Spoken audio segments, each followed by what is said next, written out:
Spīdīgs vienā cinterā, ja? Ja paskatās, piemēram, te tas otrā galā, ja? Pastieties, cik toņi, ja? Nu, cik toņi, jā.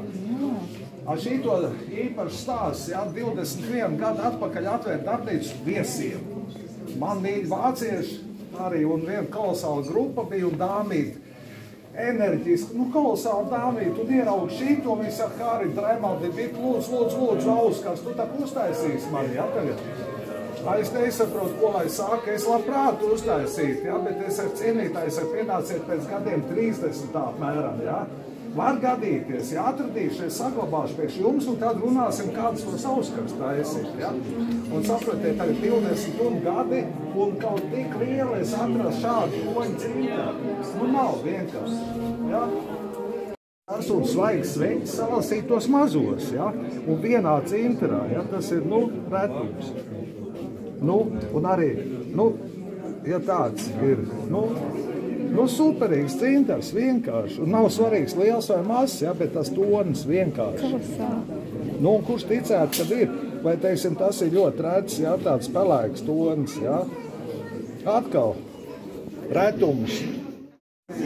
Kāds rūķīts vai kā, un tad met iekšā, ja, svietojums, ja. Un tātad reku ir puteklīši tā kā var aiziet, kas ar to nodarbosies, kas cintar putekļi. Dārga bija jūras nauda, dārga mana dvēselīt. Visa balta jūras nauda nevērts manas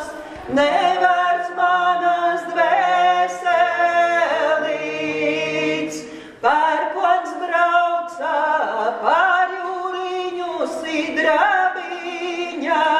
sidrabiņa ratiņos, vēja māte pakaļ skrēja, zeltu meta Joreņā. Saules meita jūru brīdā vainādzīņu vien redzēj.